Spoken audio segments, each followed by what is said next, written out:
Booked All Night is hosting live indie author interviews all February, including Ron Willow, Ashley Peters, Kim Barden, and Kelly Preston. Join our Discord to ask questions in the interview forums and find all dates and times at bookedallnight.co. The link's in the show notes. Welcome to Booked All Night, the podcast where hot takes meet craft notes and no one gets enough sleep. I'm Jess. I'm Katie. I'm Julia. I'm Maggie. Get ready for unhinged hot takes, A whole lot of books, midnight giggles, and zero shame. Grab your blankets, booklets, it's time to get booked all night. Welcome to Booked All Night, the podcast where hot takes meet craft notes. I'm Jess, and today we are joined by Kim Barden, author of the Finding Ever After series. So welcome to the show, Kim! Thank you! It's so good to be here. Yes, and good morning to you all the way across the world. Yes, and good evening to you. Thank you. So tell us about the series. Well, the Finding Ever After series is kind of like a dark fairy tale retelling where once upon a time the TV show basically meets the original Grimm's fairy tales. It's about a woman who's hired by the Huntsman to find the lost Princess Snow, and it basically takes us across this epic journey where we meet a ton of fairy tale characters that you've never met before, ones that you have met before or ones that you might not recognize, but they've all got a little bit of a twist to it. So Rumpelstiltskin weaves dreams instead of gold. Rapunzel's gone a little bit crazy in her tower. There's the sea witch, but she's also a sea queen, and there's a whole bunch of interlocking history there with all of the kingdoms. So it's just a really fun, dark fantasy, and I'm really excited to be wrapping it up this year. So. Wrapping it up, it's coming to an end. That is exciting and like a little bittersweet. Like so bittersweet, but a very big year and very exciting year. So yes, we just had it's been a long time coming, so it's very exciting, and I did cry a little bit when I finished it, but we're here, so yay. Well, you had me at fairy tale retelling, so we'll just add that series, and then it's done, so I can just get the whole series at once, and I don't have to wait, so I'm privileged in that sense. Yes, 100%. So we're going to start the official podcast with a quick game of superlatives, just basically the end of the year book, sort of most likely to, etc., etc. Okay. So, who is the most emotionally dangerous fairy tale trope? In my series or in fairy tales in general? Ooh, the most emotionally dangerous you would think would be the Evil Queen, but I'm actually going to say Princess Snow for this one. Yes. The character you would trust with your life. I'm going to go for the Huntsman.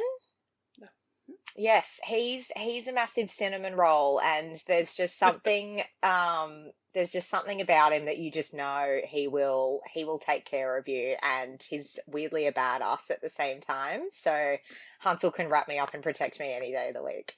Perfect. The villain who almost convinced you that they were right.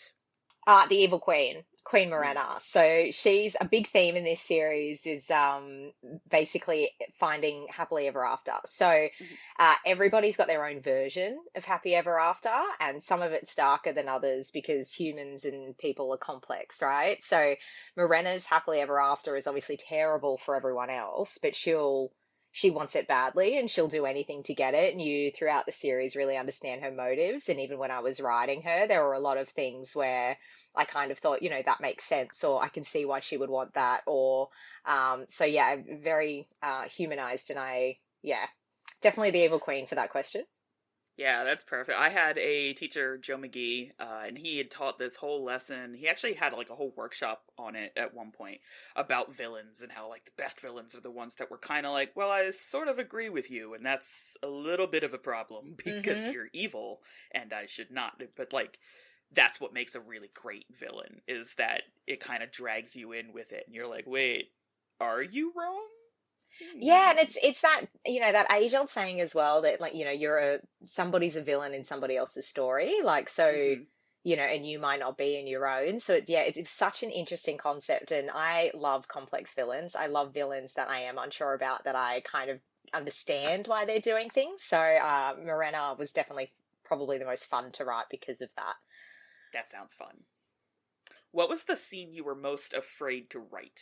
Well, speaking of finales, writing the ending. So there's one pivotal scene right at the like it's actually the epilogue of the final book that I'd probably say was the hardest scene to write for me because there's so many threads in this series that come together and this one particular character we've been following for such a long time and I really wanted to give them an ending that felt right but that was also true to their character and that was really hard to do in a way that equals happily ever after, if that makes sense, but also not Yeah. destroy the reader at the same time. So, as we were saying, it's bittersweet finishing it. So I think there was a little bit of longing in there of not really wanting to finishing it, but knowing that I had to finish it and just giving it that right amount of hope and heartbreak and that all round satisfaction at the same time that kept it true to the story and true to this particular character. So yeah, I'm gonna have to say the epilogue of the absolute The final book. epilogue. Mm. And then in the entire series, what was the moment that you felt everything changed across the whole series? Oh, I'm going to say book three, about halfway. So for those who haven't read it, like there's a lot of point of views in this series, right? Because there's a lot of different fairy tale characters and they all interlink. Like every single character has a place and a point and a reason for being there. So at the end of the series, you kind of go, I see, I'm picking up what she was putting down. Yeah. And book three and two, when I was writing them, they are on the same timeline. So while there's five in this series, there was just a bit too much happening all at once. So I kind of split book two and three. So I wrote book two's timeline with a certain set of characters and book three's timeline with a certain set of characters. And I wrote them before publishing them at the same time so I could interlink where I needed to. But I think three really changed for me because I could see an ending forming and it was a different ending than what I had originally planned, but it was so much better than what I had originally wanted. And so I then had to link it to book two and change a lot of things in those two books specifically. And I think that's where my big pivotal aha moment was, where I knew exactly what was going to happen in book four and I knew exactly what was going to happen in book five. And I could see everything coming together in a really clean way. And it was Mm-hmm. a super exciting, pivotal moment. Yeah, I don't know, it's the weirdest thing being a writer. You slog and you slog, and then all of a sudden you have these aha moments, and it makes all of those blood, sweat, and tears just absolutely worth it. Yes, I call that slushy awful part 20K limbo because I get there and I'm like, "Oh no, Where decisions." to next? Yeah. Yeah, crap. Like Yeah, for me it's the 30K, usually around 30K yep. in a book. I'm like, do I need to reevaluate where I'm at, or I'll put it down for a little bit and then come back. And yeah, it seems to be a common thread that you get to a certain point and then you kind of have to see what you want to do next. Yeah, and it's really weird too. Like the last piece that I tend to write children's lit, so I write middle grade for like 8 to 12-year-olds. And Fun. yeah, right, it's where we get away with all the fart jokes. It's perfect. And but the last piece that I wrote, I was like, I know where I want it to end, and I know that I want XYZ to happen. And then I got Hmm. up to like X and Y. I'm like, how do I get to Z? What is going to happen here? Like, I am nowhere near the word count I thought I would be at this point in my story. And now Yep, other things have to happen, and it's like such a universal feeling among writers where it's like, I 100%. am like 70% of the way through my draft, and I thought that I would be 100% of the way through my draft, and this Hmm. is a problem. Or a lot of fantasy writers have the opposite problem where they're like, I am 150% of the way through my draft, and I need to cut a whole bunch of words now. Yeah. Honestly, editing with fantasy is just cut, cut, cut. Yep. It's to a certain extent. I mean, my fourth book was an interesting one because that one's about 125,000 words or 100. No, I think it's 130. No, sorry, book four's 140,000. Um, but originally it was 120. That's Mm-hmm. where I got the confusion. So in this instance, I had the opposite for book four. I actually had to extend it out to align things or put more emotion in and things like that. But normally, yeah, you'd have your, 150,000 word book, which you finally managed to cut down to 110, Yeah. 400 to 500 pages. And yeah, uh, it's, it's always a nightmare, but I kind of find it fun in a way. I feel like I've become the queen of like slicing and dicing. In Hmm. our little writing group that I've got with two other writer friends of mine, and they beta read for me, and we kind of swap manuscripts. One of them's known as like the emotion person who kind of like drags more from you to get more feeling and nuance, whereas I'm the one that comes in and just goes, all right, these 3 paragraphs, you've said the same thing, merge them into one and get rid of that whole page. So That's me. yeah. Yep. For other people's work, that's me. For my own work, I don't remember the craft book that we had read, but it was like there are two type of editors, and one of them is a samurai and just slices through things, and the other one is like a tweed sleeved professor and Hmm. analyzes over all of them. And like when I'm going through my own work, I am very much a tweed sweet. Like I'm that professor. But going through other people's work where I don't have some You're the emotional samurai. attachment to it, I am the samurai, and I could just be like, yeah, you said the same thing 14 times on this page. Oh, half of this page can go. Look at that. We're down. We just cut like 100 words. We're good. It's fine. I love that. Yeah. I never thought, I think I'm pretty brutal with my own work as well. So, yeah. That's so interesting that you're different for each. I suppose we look at our own work differently because Hmm. it's come from us. Like, I'm a big believer that as writers, there's always some little portion of us within that story or those words, as if we're giving a piece of our soul with each story Yes. that we write. And it means that, we assess it differently. I guess it's the same if everybody perceives themselves differently than other people Yeah. do. Yeah, it's fascinating, human nature. Hmm. Plus, we've read it 850 million times, Oh, and yeah, things start blurring we together. know what we meant to write, and our eyes no longer see mistakes because we could Hmm. probably recite to you like at least the first 50% of our book from memory, Yeah. and people just like they're like, oh no, you just like write, edit, and then publish. I'm like, that's so cute that you think that it works that smoothly. You're um, like, no, no, no, we're in the trenches with this. yeah. But yeah, that's so. I totally forgot what I was just about to say. I had a funny point to add to that, but anyway, disregard. I call that the thought train taking off, but I didn't catch it, and it just Yeah, there it went. immediately left as soon as I thought it. Anyway, Yep. probably like half my book ideas, when you get one at night and then you never remember what it is the next morning, even though whatever uh, you were thinking of that night was the most brilliant thing ever. I started keeping a notebook next to my bed just for that because I'm like, I'll wake up in the middle of the night and be like, oh, I've solved a plot hole, and I'll leave a note for myself. But in the morning, it does not make sense. Like I one of was the going to notes I ask left. if it makes sense because I feel No. like not only do I have doctor's handwriting, I probably Mm. will have no idea what I'm trying to say, even if the words were legible. Yeah. One time I just wrote clockwork peacocks, and I was like, what does that. What? What does that. What could that possibly mean? So you know what? That I would be a am. great book title. Right? So But I'm like, I'm working on a middle grade sci fi piece. What does clockwork peacocks mean? This does not belong here. What is going on? And then I just yell at myself. I'm like, Or I write down the most asinine idea, but it's like in detail, and I wake up in the morning and I'm like, no. No, like rip it out of the notebook and like throw it away. Like no one can ever know that I thought that ever. Like that's no.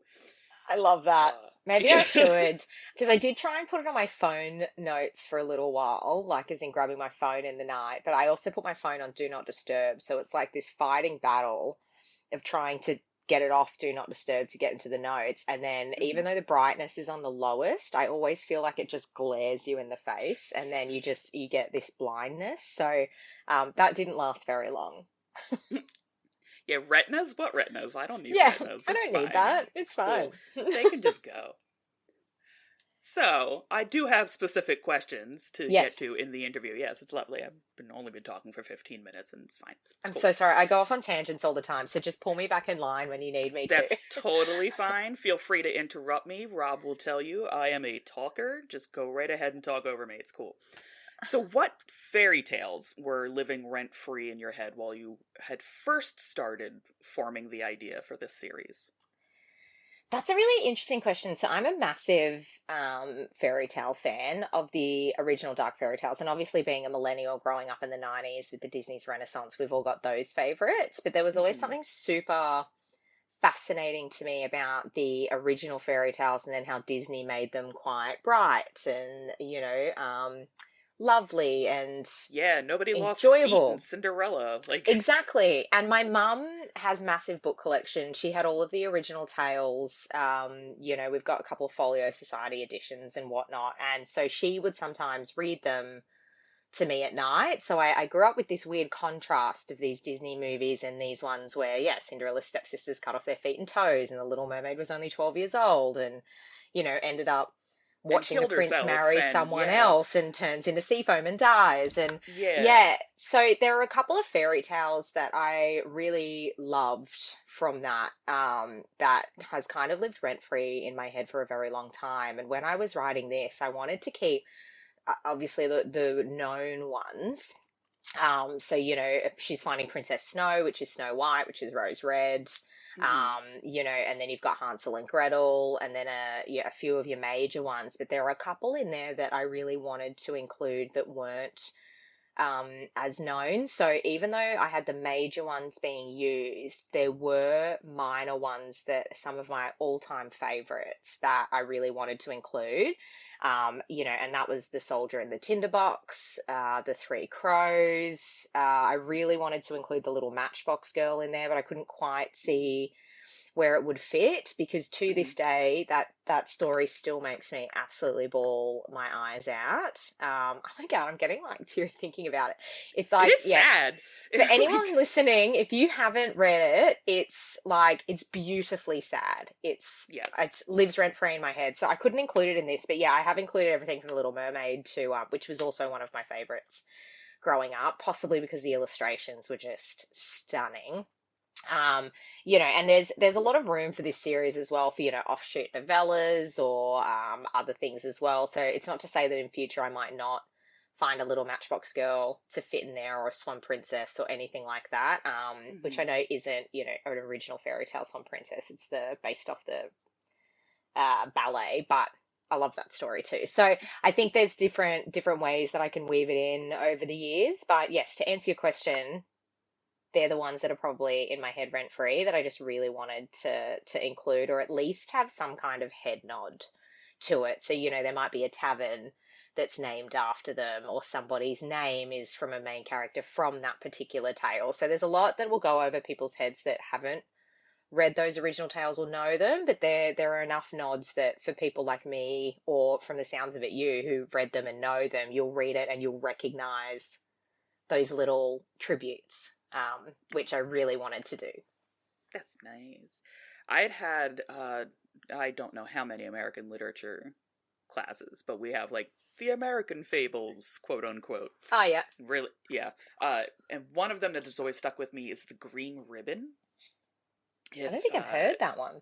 Oh, that one's really messed up. So it's set during the French Revolution, and the man falls in love, and the woman always has a green ribbon tied around her neck. And one night he's like, "Why do you always have the green ribbon tied around your neck?" And she unties it, and her head falls off because she had been at the guillotine.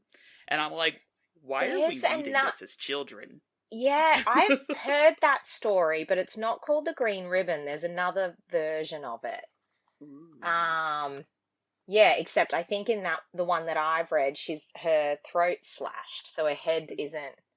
Yeah, that's interesting how they like. I think that's another thing that's cool about these fables and fairy tales. There's such cross reference depending on what region of the world you're Yeah. in. Yeah, like if you're in Europe or Australia or America, it's yeah, I really love that.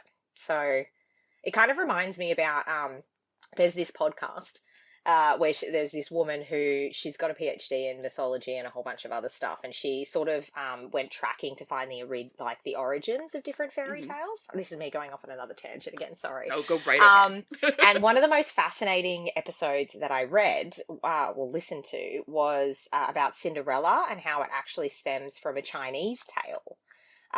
Because the slippers represented the bound feet that they do on Oh. women, and that's where kind of like the glass slipper concept came from, and it was this original tale from thousands of years ago that kind of influenced Charles Perrault to write Cinderella. Yeah, which it was That. fascinating. I'll see if I can find it and send it to you if that's something you're Yes, interested please send it. That's absolutely in. like the academic nonsense that I love to listen to and peruse. I love stuff like that, especially like the regional variants of fairy tales, Mm-hmm. especially like Grimm, right? So like a lot of the Grimm fairy tales came to America as like publication was starting to take off, and they were like, well, fairy tales are definitely for children, and that's why most of the fairy tales that have been published in America, they have the happily ever after. They Ever have a happy after. ending. They don't have violence. Like Little Red Riding Hood is a really great example of it, because the end of Little Red Riding Hood is that the wolf falls upon Little Red Riding Hood and eats her, and she dies. The Mm-hmm. end. Period. Stop. But in America, the huntsman shows up and cuts them both out, and they sew up the rocks into the wolf's stomach. Yeah. Yep. And I'm like, cool. That's not the version that I have at home, teacher. Same. I was like, that's not the English version I've got up here. Yeah, that's not. Because my mom was the same way. We have special editions of Grimm fairy tales. We have Hans Christian Andersen's. We have Perrault. Like, we have all these fairy tales, and that's what I grew up on. And then I went to Yep. school, and they were like, and everything was happily ever after. I'm like, nuh-uh. like you're wrong. It's so interesting, and you think, obviously this day and age we wouldn't happily give that to a child, like especially the Sleeping Beauty one, where she wakes up pregnant Ooh, because the yeah. prince didn't just kiss her. Yeah. So it's super interesting because it's like I read that as a child, and I don't know, I don't think I'm traumatized from it. Like I you know what I mean? Like Yeah. to me it was, it was confronting, but so's the world, and that was the whole purpose of these tales, to kind of warn you about what happens and Yeah. prepare you for the cruelties of the world. So it's very interesting how much they've changed to suit time and cultures and countries. And yeah, Little Red Riding Hood, she definitely does not survive in Yeah. the end. Yeah, no. She just dead. Nope. She wolf food, and so Yeah. was her grandma. Yeah. And it's like Hansel and Gretel, like they both escape, and they Yeah. defeat the witch. But in the original one, Gretel ends up burning with the witch. So Yeah. yeah. I don't remember which year of college. There are quite many years of college, but I had a myths and folklore class, and it was really fun. And my final paper was about how creepy all of these stories were when you take like a modern lens to it, because Yeah. like Snow White is like 11 years old. Mm-hmm. The Little Mermaid was 12. Little Red Riding Hood, Sleeping Beauty, of course, is like rape culture. I'm like, this is really weird. But also, some of the female characters were weird. Like Little Mermaid, she watches the prince's window for 100 nights, Yeah. and just like watches him with his candle on and then off, and like basically watching him like flick his light switch on and off. And it's like, yeah, see, that's creepy too. So, what is It's the like lesson? coming into the level of obsession. Yeah. Yeah, I'm like, what is the lesson that we take away now in modern day, when it's like, that's not appropriate behavior, but also his behavior's not appropriate behavior? Who are we supposed to side with here? Because, like, you're both creeps. Yep. And That sounds like a fascinating subject, like to be able to do and then submit to. That sounds like fun. Yeah, my teacher was like, perfect. Distinction. Yes. Lovely. Just, what's the word I'm looking for? Perfectly jaded for academia, like, wonderful. Everybody else is like, oh, happy endings, and I'm like, they're creepy. You're like, Why let's are we reading dissect this and every Yeah. problem associated with it. No, I love it. I love Yeah. it. And my final question for this section. Mm-hmm. Okay, so These Grave Hearts, we're going to say, fractures the story across rival courts, shifting alliances, characters get scattered across the realm. So what changed in your approach when writing the story reached this level and scale of the consequences from the previous book? You're asking me some toughies today. So books 2 and 3, as I said, are on the same timeline. So book four's Hmm. major challenge was having all of those point of views and then kind of bringing them back together again. So this book being the second last book in the series, I'm just going to lift it up. Ooh, so pretty. Basically, I love the colours. If you can tell, Little Mermaid themed in this one.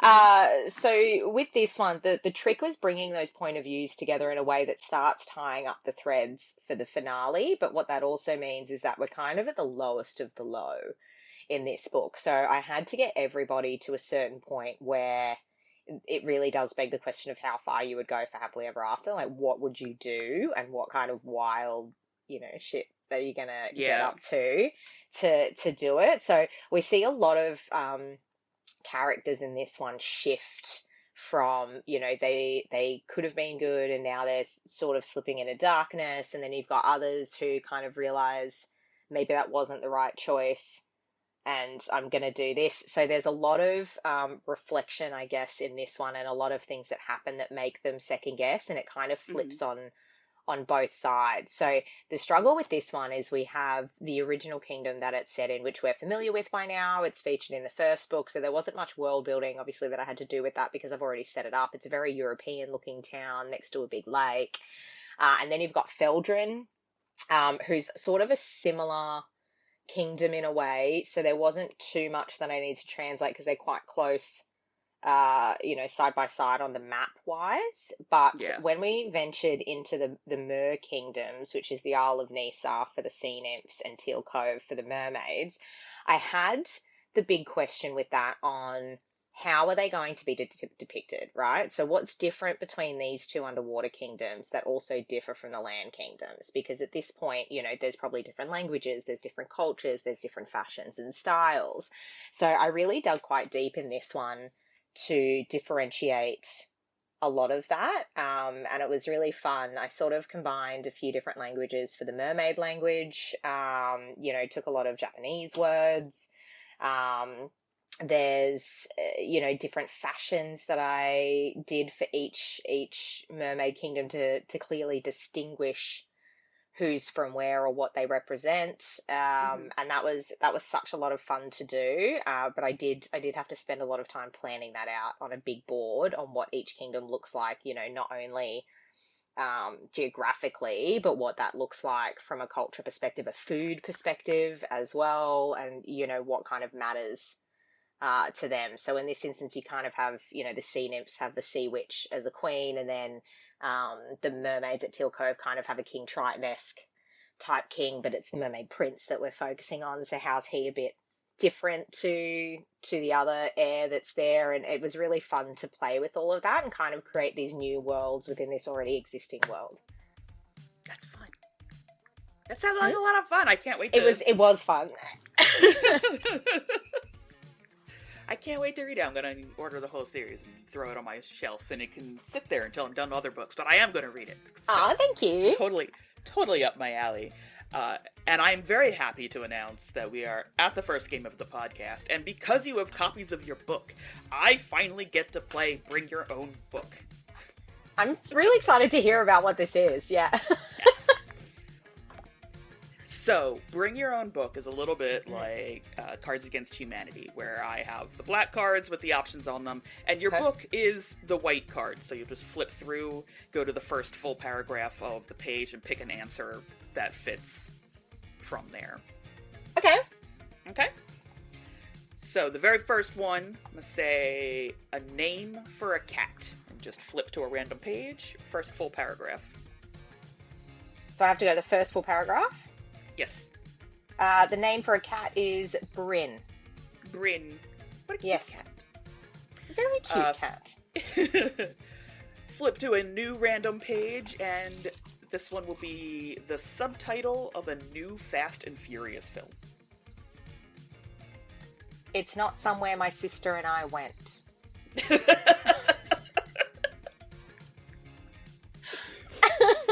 Flip to a new random page.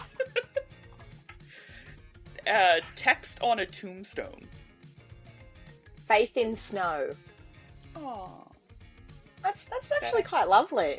Yeah, that fits quite well, actually.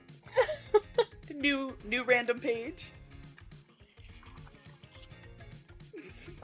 Something we're all thinking but are too afraid to say. It was a risk, a big one. I feel like New these are random- actually very valid. Yeah, these are actually like hitting up pretty good. Like the first time I ever played this game, period. We had gone to the library, my friend Maggie, who also hosts with me, and one of the first things was like, oh, it's the currency of the future, and I flipped through a random page, and the very first word on it was children. I'm like, I give up. I'm done playing this whole game. This is wrong. Oh my god, I would have lost it. I was dying. Maggie was like, Jessica, no. But it is fun to play outside of the book, recommending such horrible things, yes. I agree, yep. I mean, this is my Cards of Humanity, though, is such a popular game, right? Because it just takes it to that kind of next level. It's also like that Broadway show, Book of Mormon, like it kind of just takes it to that next level. Yeah. A new random page. Mm-hmm. The most important ingredient in a magic potion. Here we go. More salty meat with bread. That was... Okay. More of the same dreary monotony. So... Yes. Beautiful. And the last one, new random page. Part of a note passed between desks in elementary school.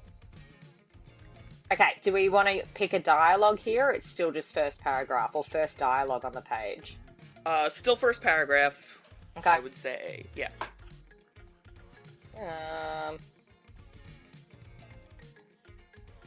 I don't know if this fits at all. But do I just read out the paragraph for this one? Or just the first sentence in it? Whichever part you think fits best. Because it's just part of a note passed Just between. part of a note. Yeah. They had no idea what lay behind the door. That fits. Otherwise, I was going to say the dialogue that's under it is be a good little crow and open it for me. And that's why I was like, can I do the dialogue? Because I feel like that would fit really well. What are these elementary kids up to? What is going on? That's a really fun game. That's great. It is great. I'm so happy I finally got to play it. I would say elementary school students are probably the most crow-like in that they just pick up whatever they find on the ground and they're like, it's mine, it's shiny. It's shiny, it's mine forever. So these next couple of questions are specifically about reading and writing and like the craft of storytelling. So your book aims to pull readers out of reality and make characters feel like their entire personality for a while. What techniques do you rely on to create that level of emotional immersion? What techniques? So a lot of what I write, so to preface, all of my first drafts are a trash fire. I think we established this earlier, that the magic happens in editing. All? Yes. Yes. So I think with my personal craft, when I'm doing the first draft, my biggest I guess goal is to, get it done, obviously, but word vomit. So when I say word vomit, I just, it doesn't matter if the chapter's 15 pages long or 3 pages long, as long as I get down what I want to get down. But I'm really big on, I guess, feeding as much emotion into that as possible. And then in the editing stage, really focusing on showing what I'm trying to portray instead of telling. So instead of, he felt the wind, it's more like talking about how goosebumps raise on his skin because the wind's going underneath his jerkin. And so it's setting that scene on how they're feeling without using those filler words. And I think that's really important. And even though sometimes, that makes your manuscript a lot bigger, because, that one sentence turns into 2 paragraphs, it does, take that emotional punch a bit more. But I also like to put a little bit of my own experience into it when I can. So an example of that, I guess, is, not to get morbid real quick, so we'll just go over it, but my brother died while I was writing book 3. So that's That's okay. So it's been 5 years, and so a lot of this is attributed to him as well. So there's a character in particular called Dante, he's been dead for the whole series. This isn't a spoiler. You find out about him in book one, but he's kind of from the past of Evelyn's character, and a lot of his traits or conversations or memories that she has of him is directly from me. So it was kind of like my own form of processing grief at the time, if that makes sense, kind of incorporating sections of my brother into that book. And I think you can really feel it, or at least I think people can feel it. And I've had a few readers write to me that, the opening scene of book 4 is actually a scene that involves both of these characters. And I've a few people mentioned that they cried. I was like, I'm so sorry. But also as an author, you're like, yes, I made people cry. Yes.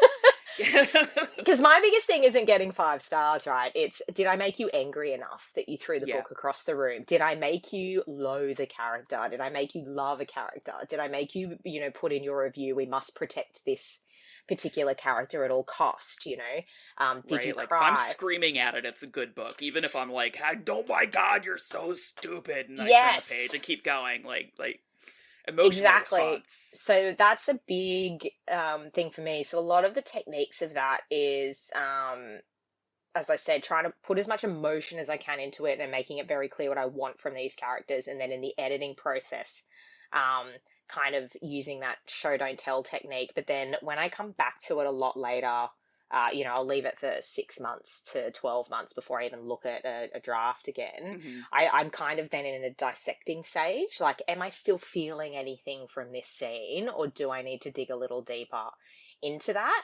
And then after that, I've got that beta reader that I was telling you about, who then kind of plucks more from me depending on what she's feeling as well. So for me, it's kind of a mesh of all of those techniques put together to kind of really get that emotional drive for these characters, because that's such an important part for me as a writer, getting that emotion down as opposed to just, doing action packed or just overly addressing. I want everything to have a meaning or a link somehow, and really see these characters change and grow and learn in a way that, makes us as humans feel it with them. Yeah. I am the opposite. I often leave placeholders where I'm like, she was mad about that, and we're moving on to the action. And I will come back and explain what anger feels like, but it'll be like a year from now. Yeah, fair. Yeah. Emotion is not, it's really weird. I think emotion's very weird to write, because I'm like, if I'm writing a fight scene, aren't you just angry naturally? Like, don't you understand that she's mad? Why do I have to tell you all the mad feelings that she's having? But that's not how that works in a book. You have to explain things. Yes. As I said, sometimes my first drafts are the same. I'll just be like, she was mad, or her face went pink, or heated her cheeks or whatever. And then I kind of just move on. And then later on, I'm like, okay, we can bring more from this. And then sometimes it's far too much and I've got to dissect and cut. And then, other times my mate will be like, you've cut too much. You need to give me more. And I'll be like, but I just cut all of that. So then I rewrite a big chunk of it. I had a piece I'd sent to a friend from my MFA, and she was like, Jessica, there's like a page and a half of this girl doing chores. We've all been there. And then no emotion whatsoever when she gets yelled at in the next chapter. Nobody wants to read about people doing chores. Just cut this whole section. What is wrong with you? I'm like, no, but it's important for my word count to have that extra 150 words. We've all been there. I had 3 pages once. It was in book 2 where the main character Evelyn is cleaning a cauldron. She cleans it for 3 pages, like aggressively. And there's like one piece of black sludge that she just can't get off. And for some reason, I was just stuck on this cauldron. In the final book, I want to let you know that it's now 1 line.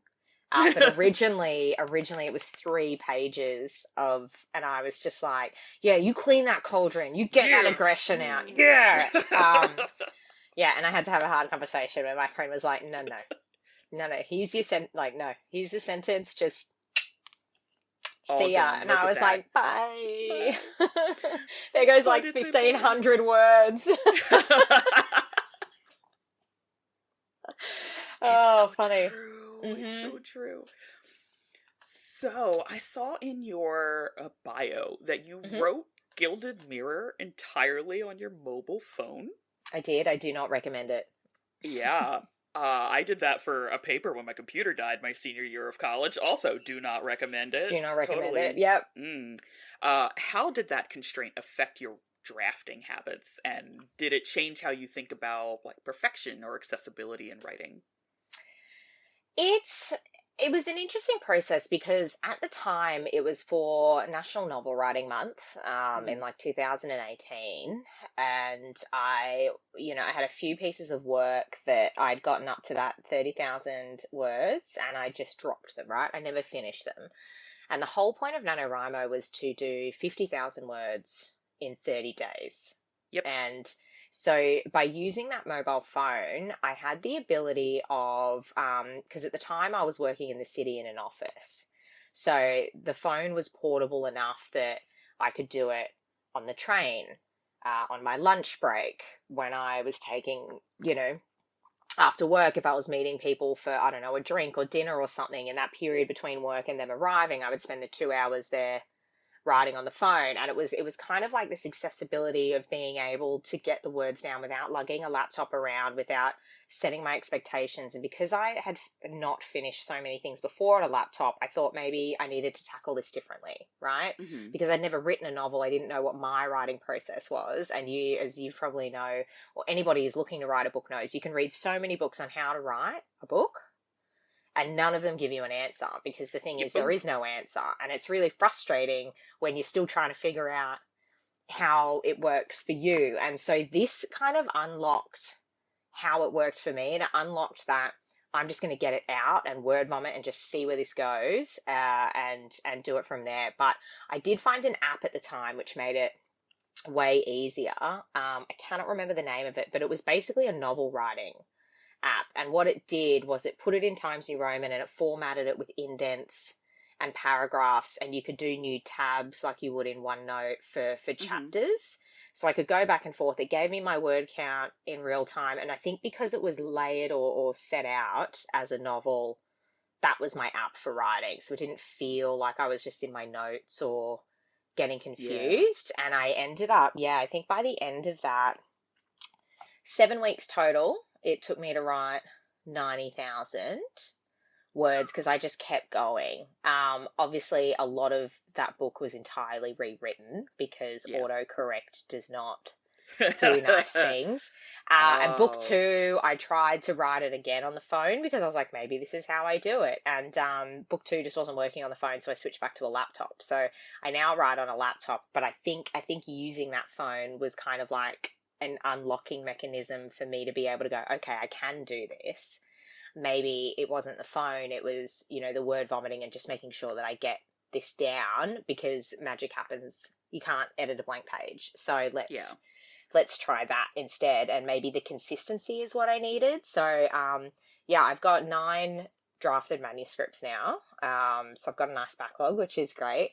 But all of them have been 5 days a week consistency, just like I did during NaNoWriMo. I focus on word count, but I just make sure that it's more that I'm just word vomiting what I can and getting down what I can. And even if I'm hating it, just keep going, because I can edit it later. Hmm. Some days you're not feeling it, some days you are, but when you look at it as an entire whole manuscript and draft, you don't know what days were the bad days and what days were the good days, because it Yeah. all blends in the end. So I think that was a big thing of what it taught me. But I do have a little dent in my pinky from that period, and it's never quite gone away. No.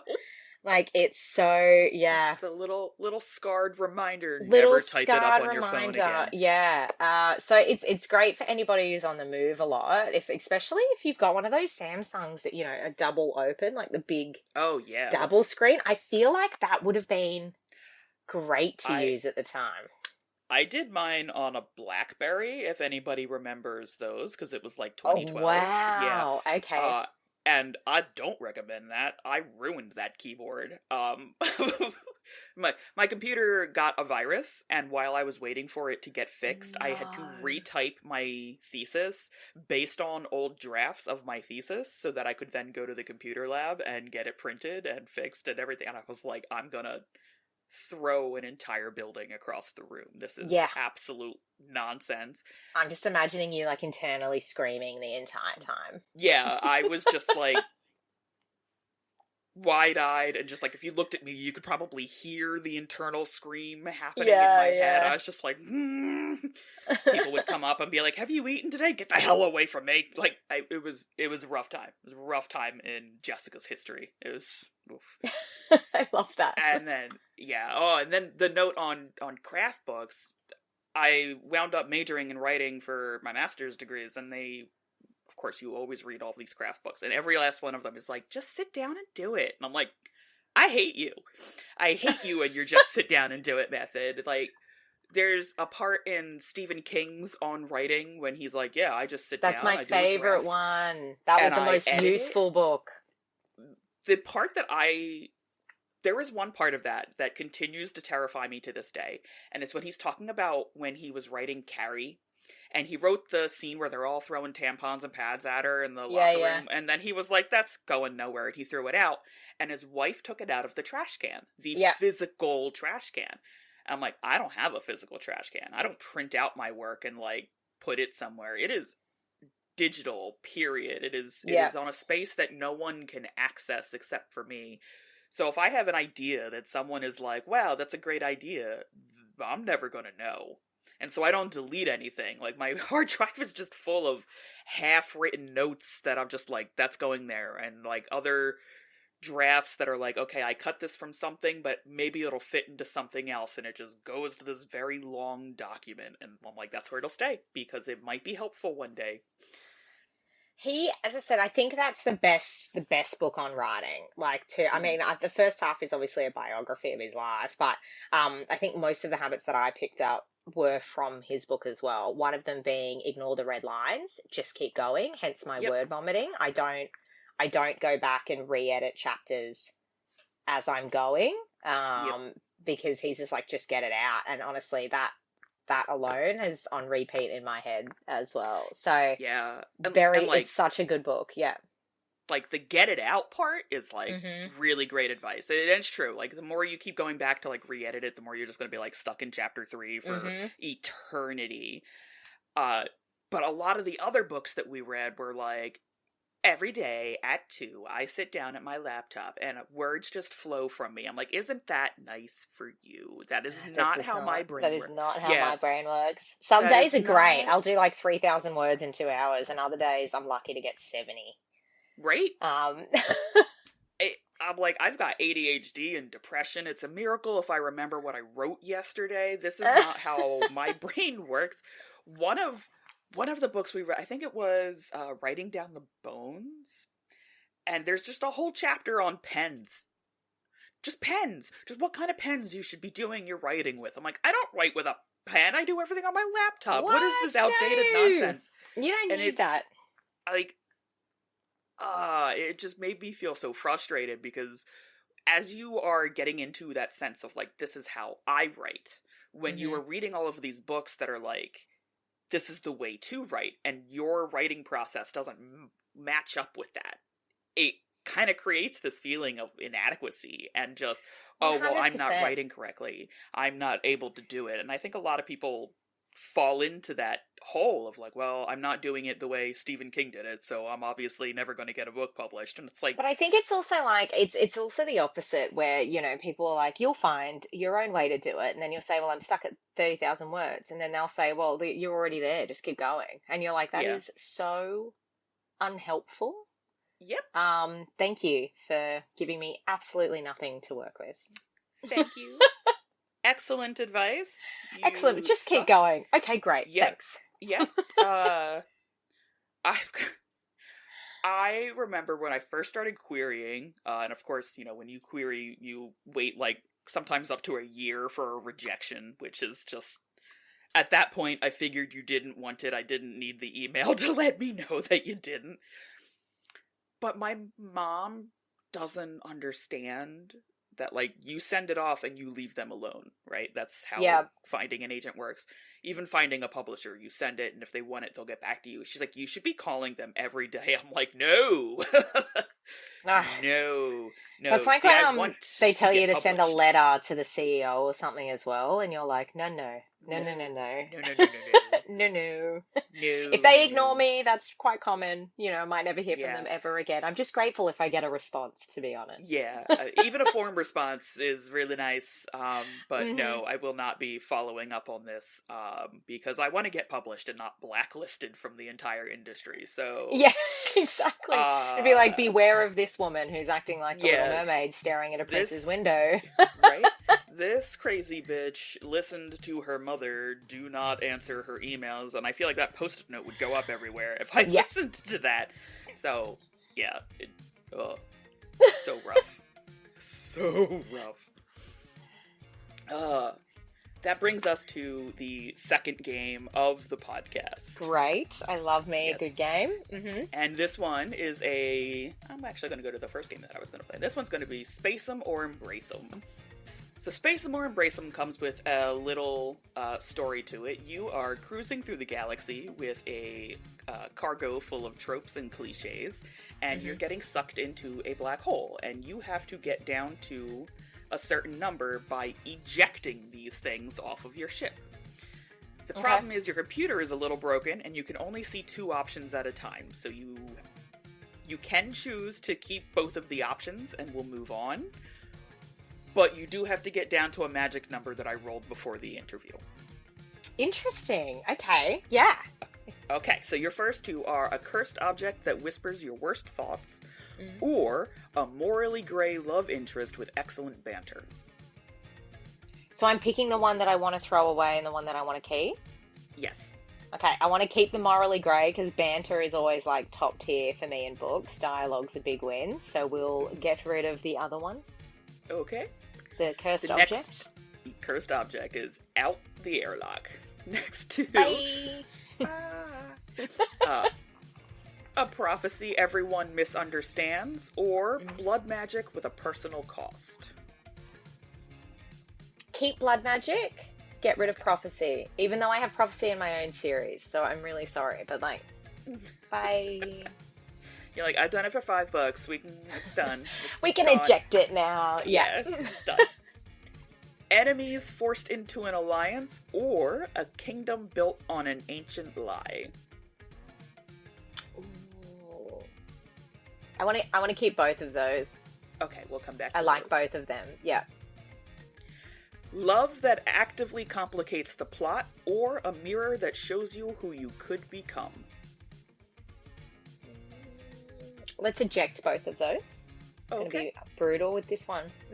Out the airlock. A chosen one who refuses the role, or a happily ever after with fine print. That is so interesting because both of those tropes are basically my entire series. So I feel like I can't eject them. So I'm going to keep both of these ones. Okay, we have to keep going because we are not down to the magic number. Okay. Okay, so a morally grey love interest with excellent banter, or blood magic with a personal cost. All right, let's eject blood magic. Blood magic. Enemies forced into an alliance, or a kingdom built on an ancient lie. I love enemies with forced alliances. I'm like a sucker for it, so I'm going to have to get rid of the kingdom. And a chosen one who refuses the role, or happily Don't ever do after this with to fine print. All right, I will eject the reluctant hero and keep the fairy tale ending with fine print. Oh, that was hard. I'm not done yet. I gotta hold on. 1, Go away. 3. One last round. I'm so sorry. Okay. Morally grey love interest with excellent banter, or enemies forced into an alliance. I can't. They're like... This is incredibly difficult. I'm gonna... Oh, they're both so good, though. Okay. I'm gonna keep the banter because I feel like the great stories and great storytelling is a lot of it is in the dialogue. The way the characters react with each other, the banter that they've got, and not just necessarily like love interests. I think with your funny side characters and stuff as well. So I'm gonna have to keep that one, and we'll eject the other one. Okay, and this is the last time. That was so sad. This is the last options. I'm so sorry.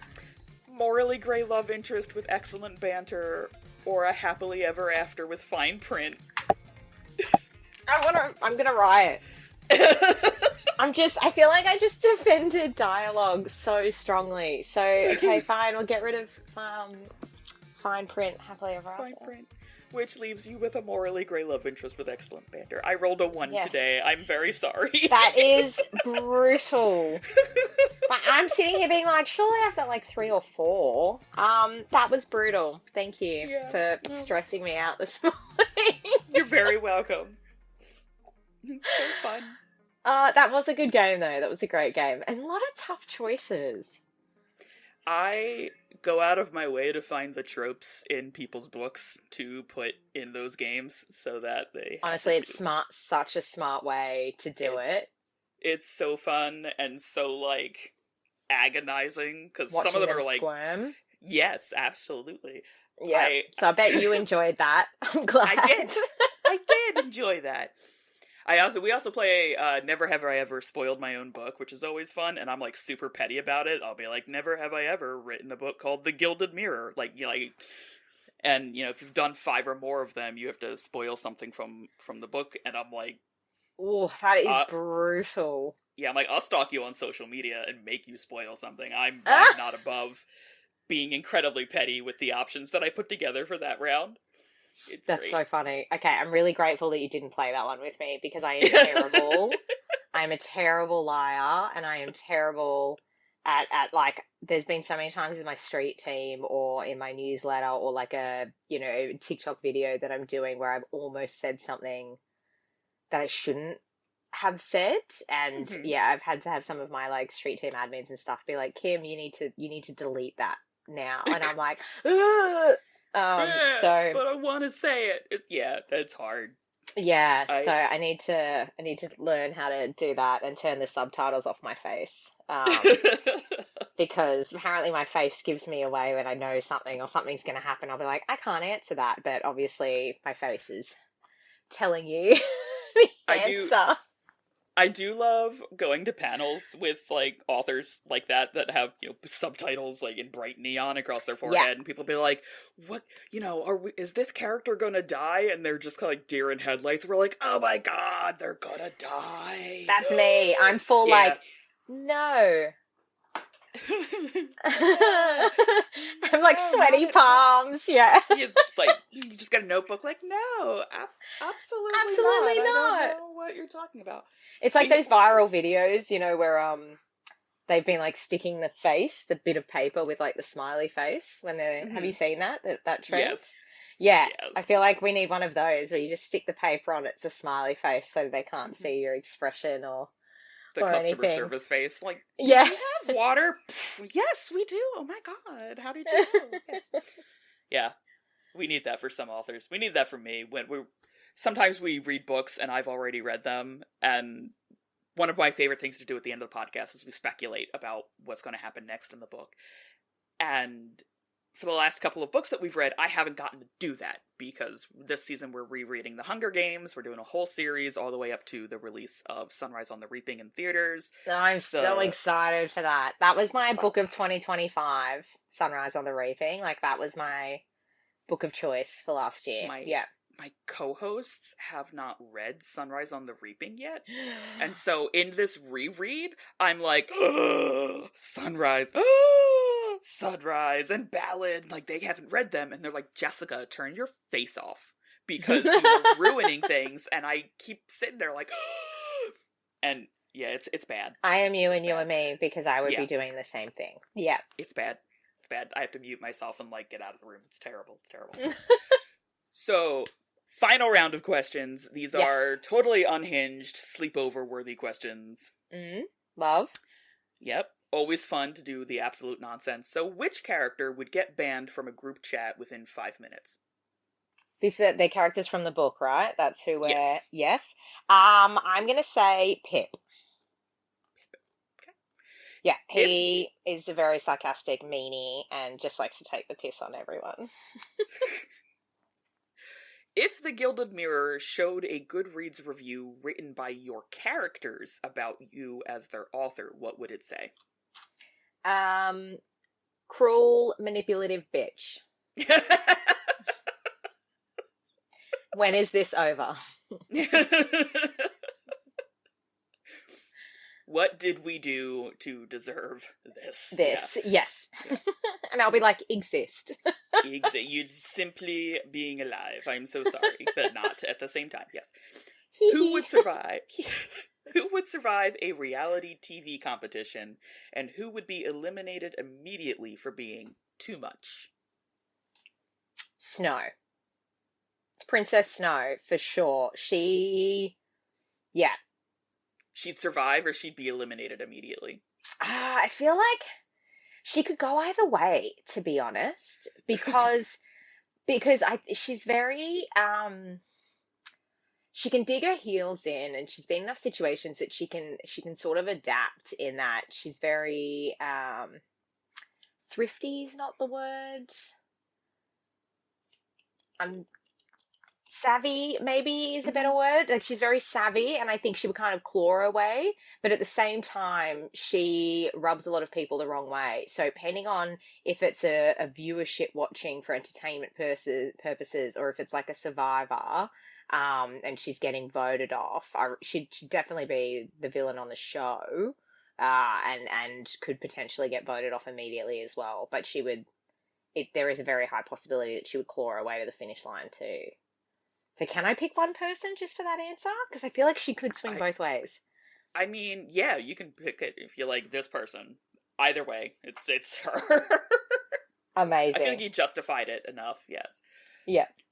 Which character knows that they are in a fairy tale and is deeply annoyed about it?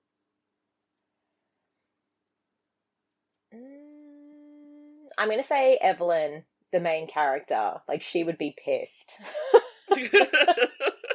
She would be like, are you effing joking? Yeah, I'm definitely going to say Eveline for that one.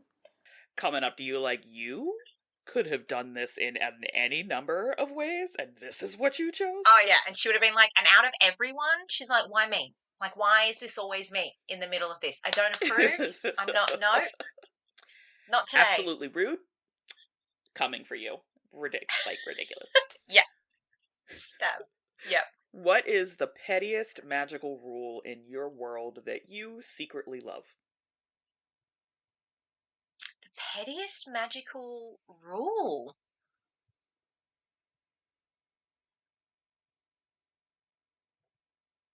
Oh my god, I don't know if I can think of one straight away. I feel like because you've got different classes of magic. One that comes from the land, one from the original gods, who are kind of the most powerful, and then blood magic, which has got your usual, has a cost to it. So I suppose most magic has a cost, and that's just part of it. But I wouldn't call it petty by any means. I mean, I guess in this instance, Morena has to eat maidens' hearts, and the fresher the heart, the more I guess she powers up or regenerates. So from a petty perspective, there is one moment in one of the books where she has to eat an old heart, which is really gross, but I really loved that she had to do that to replenish her power. So maybe that so my pettiness was that she only had like a week old decaying one to eat, and that made me feel great. Heard it here first, folks. Yeah. If you had to swap one happily ever after for maximum chaos, whose would you sacrifice first? People aren't going to like this answer, but Malik. Yeah. It would incite chaos. The amount of messages I've had of being like, you better not kill him, you better give him a happily ever after, you better not, like, we will riot. I feel like, yeah, there would be absolute chaos if I decided to change his happily ever after, or not give him one, or kill him off, but yes, that would incite chaos for sure. And finally, which character would you defend online, even if they were objectively wrong?